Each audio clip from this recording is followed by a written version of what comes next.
नमस्कार साथियों, अपना हिंदी साहित्य का इतिहास चल रहा है। हिंदी साहित्य के इतिहास के अंतर्गत भक्ति काल, जो भक्ति काल टॉपिक चल रहा है उसके अंतर्गत संत काव्य का भाग 6 हम आज पढ़ेंगे। तो शुरू करते अपने अगली वीडियो देखिए।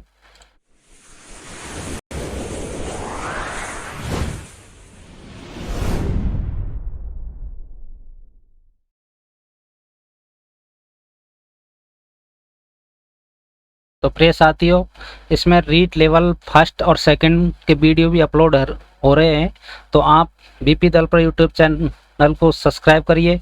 इसमें महत्वपूर्ण हिंदी व्याकरण से संबंधित सभी प्रश्नों के MCQ यानी 10 प्रश्नों की महत्वपूर्ण प्रश्नोत्तरी चल रही है। तो आइए अगले स्लाइड की ओर बढ़ते हैं। अपना जो टॉपिक चल रहा है वो संत काव्य यानी हिंदी साहित्य के अंतर्गत। तो शुरू करते हैं। संत साधना का साहित्यिक रूप प्रारंभ हुआ है, यानी संत साधना का जो साहित्यिक रूप है कहाँ से प्रारंभ होता है ये आपको बताना है। तो दिल्ली केंद्रीय विद्यालय PGT तो परीक्षा 2015 के अंतर्गत ये प्रश्न पूछा गया है। तो आपका आंसर क्या होगा बताइए। A Kashi, B Prayag Raj, C पढ़नपुर या फिर D उज्जैन। तो आपका आंसर क्या होगा? आपका आंसर है, यहाँ पर आंसर सही क्या होगा? पढ़नपुर महाराष्ट्र। तो संत साधना का जो साहित्यिक रूप कहाँ से प्रारंभ होता है? पढ़नपुर से होता है। अधिकतर संत कवि महाराष्ट्र से हुए हैं और संत साधना का जो साहित्यिक रूप भी महाराष्ट्र के पढ़नपुर से प्रारंभ होता है। अगले क्वेश्चन की ओर बढ़ते साथियों। अगला क्वेश्चन है, ज्ञानाश्रयी शाखा के प्रमुख कवि है, यानी आपको बताना है ज्ञानाश्रयी शाखा के प्रमुख कवि कौन थे। तो इसमें है A ऑप्शन है रैदास, B ऑप्शन इसमें कबीरदास है, C गुरु नानक है और D तुलसीदास। तो आपको बताना है कि जो ज्ञान मार्गी शाखा है उनके जो प्रमुख यानी प्रमुख कवि कौन है। तो आंसर इसका कबीरदास होगा। भक्ति काल को 2 शाखाओं में विभाजित किया गया है, यानी निर्गुण और सगुण शाखा। तो भक्ति काल को 2 शाखाओं में विभाजित किया गया है, जिनमें निर्गुण शाखा और तथा सगुण शाखा। निर्गुण शाखा को भी 2 भागों में बांटा गया है, जिनमें एक तो है ज्ञानाश्रय शाखा और दूसरी है प्रेमाश्रय शाखा। ठीक है ना। उसके बाद में देखिए सगुण शाखा, उसे भी 2 भागों में बांटा गया है। 2 भागों इसके है, एक तो ज्ञान मार्गी और एक है कृष्ण मार्गी, यानी दो उपशाखाएं है। जैसे निर्गुण की 2 है और सगुण की भी 2 शाखा है। निर्गुण की कौन कौन सी है? ज्ञानाश्रय और प्रेमाश्रय, और सगुण की रामाश्रय और कृष्णाश्रय। आगे ज्ञानाश्रय जो शाखा के जो प्रमुख कवि माने जाते हैं वो कबीरदास जी है। और आपको पता होगा कि प्रेमाश्रय है ना, जो प्रेमाश्रय शाखा के मलिक मोहम्मद जायसी माने जाते हैं।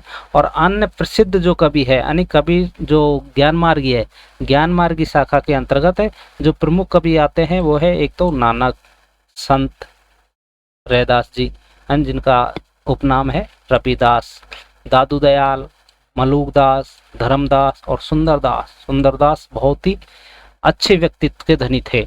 ठीक है, आगे पढ़ते हैं।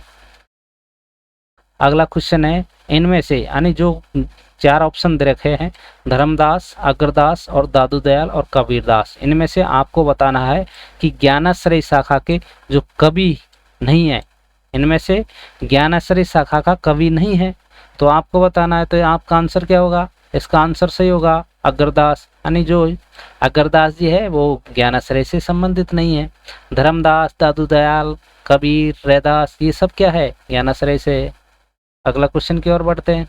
अगला क्वेश्चन है अपना, ज्ञानाश्रय शाखा के जो प्रमुख संत कवि है वो किसे माना गया है, यानी जो ज्ञानाश्रय के जो प्रमुख संत कवि है वो किसे माना गया है। तो आप बताइए, सूरदास या चंद्रवरदाई या कबीरदास जी या विद्यापति। आपने अभी पढ़ा है, तो इसका आंसर क्या होगा? कबीरदास जी।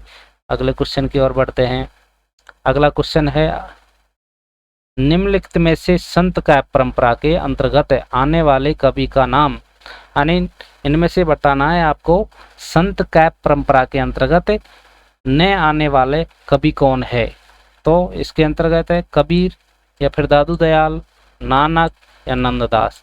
तो इसका आंसर क्या होगा? सही नंददास होगा। इसका आंसर सही है नंददास। अगले क्वेश्चन की ओर बढ़ते हैं।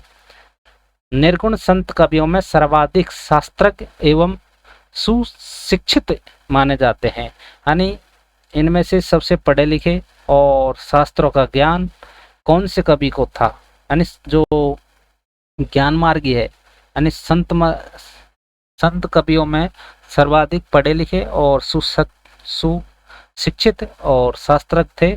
तो इसमें है रज्जब या सुंदरदास या धर्मदास या संत दादू दयाल। तो इसका आंसर क्या होगा?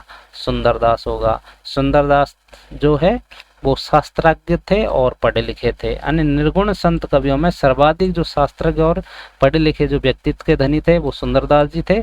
और कहते हैं कि अपने नाम के अनुरूप अत्यंत सुंदर थे, यानी बहुत ही सुंदर थे और पढ़े लिखे होने के कारण इनकी कविता कलात्मकता से युक्त और भाषा परिमार्जित थी। यानी इनकी जो कविता है वो बहुत ही अच्छी थी, कलात्मकता थी उनके अंतर्गत, और भाषा एक अच्छी तरीके से उन्होंने सुसज्जित किया था। परिमार्जित करके इन्होंने बहुत सी कविताएं लिखी है।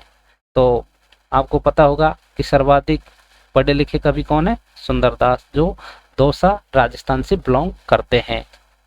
अगले क्वेश्चन की ओर।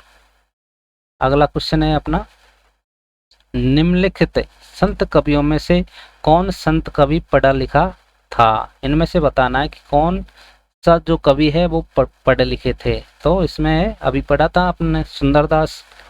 अगले क्वेश्चन की ओर बढ़ते हैं।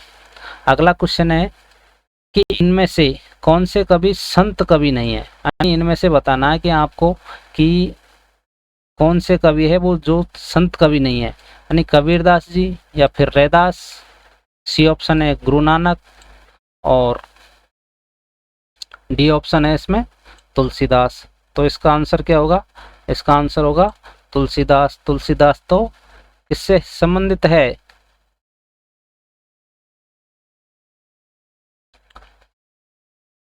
राम मार्ग से संबंधित है।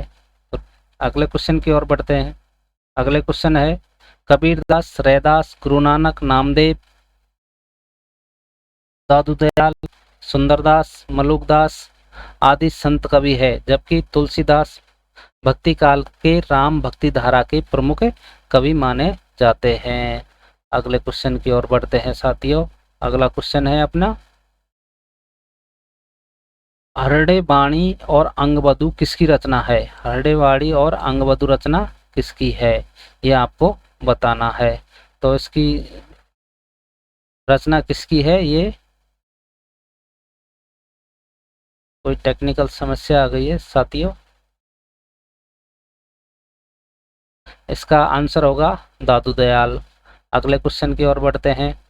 अगला क्वेश्चन से पहले, हरणे वाणी और अंगवधु दादू दयाल की वाणी की संकलन है। दादू की जो वाणी संकलित है वो कार्य सर्वप्रथम इनके जो शिष्य थे संतदास एवं जगन्नाथ ने किया, और इन्होंने हरड़े वाणी रखा। ठीक है, रज्जब ने दादू दयाल की वाणी को अंगवधु के नाम से संकलन किया था। रज्जब ने दादू दयाल की जो वाणी है ना, उसे अंगवधु के नाम से संकलन किया था। अगले क्वेश्चन की ओर बढ़ते हैं। हमारा अगला क्वेश्चन है, निर्गुण ज्ञानाश्रय शाखा का दूसरा नाम क्या है? यानी निर्गुण जो ज्ञानाश्रय शाखा है उसका दूसरा नाम क्या है? राम भक्ति शाखा या कृष्ण भक्ति शाखा या फिर संत साहित्य या सूफी साहित्य? तो क्या होगा इसका आंसर? संत साहित्य होगा। ठीक है, आगे बढ़ते हैं। आचार्य रामचंद्र शुक्ल ने निर्गुण संत काव्य धारा को निर्गुण ज्ञानाश्रय शाखा नाम दिया, और आचार्य हजारी प्रसाद द्विवेदी ने निर्गुण भक्ति साहित्य को निर्गुण भक्ति नाम दिया, और डॉक्टर राम कुमार वर्मा ने केवल संत काव्य से ही संबोधित किया। निर्गुण ज्ञानाश्रय शाखा का दूसरा नाम है संत साहित्य। ज्ञानाश्रय शाखा का दूसरा नाम क्या है? संत साहित्य। इस वर्ग के कवियों को संत कवि के नाम से पुकारा जाता है, और इस शाखा के जो प्रवर्तक माने जाते हैं वो कबीरदास जी माने जाते हैं। रैदास है, गुरु नानक है, नामदेव है, दादू दयाल है, सुंदरदास है, मलुकदास है आदि, ये सभी क्या है? ज्ञान मार्गी शाखा के प्रमुख कवि माने जाते हैं। तो अगले क्वेश्चन की ओर बढ़ते हैं साथियों।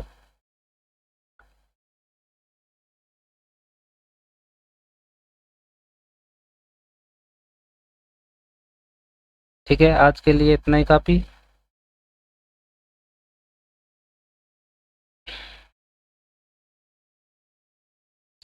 अगली वीडियो में आगे के क्वेश्चनों के बारे में अध्ययन करेंगे। तो आपको कैसी लगी, ये सभी प्रश्न कैसे लगे, कैसी वीडियो लगी, तो आप ये सब कमेंट बॉक्स में आप अपनी प्रतिक्रिया लिख कर बताएं। जय हिंद, जय भारत।